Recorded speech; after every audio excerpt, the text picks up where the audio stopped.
God first, hindi nga tayo nagsisimba. Hindi nga natin sinasamahan ang ating Panginoong Kristo na nasa banal na Eucharistia.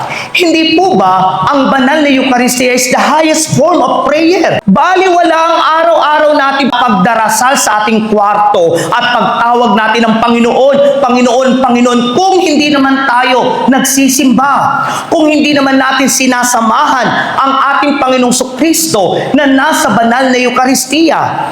Hindi po ba ang banal na Eucharistia is the body, the blood, the soul, and the divinity of our Lord Jesus Christ? God first, una ang Diyos, hindi nga natin pinupuntahan si Jesus.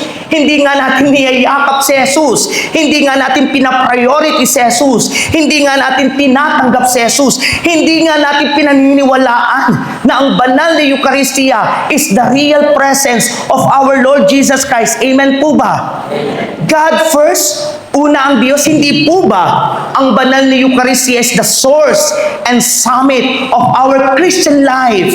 Kung hindi ka nagsisimba, saan ka humuhugot ng lakas? Saan ka humuhugot ng kabutihan? Saan ka humuhugot ng karunungan? Saan ka humuhugot ng pagsasakripisyo? Saan ka humuhugot ng pagmamagandang loob sa kapwa?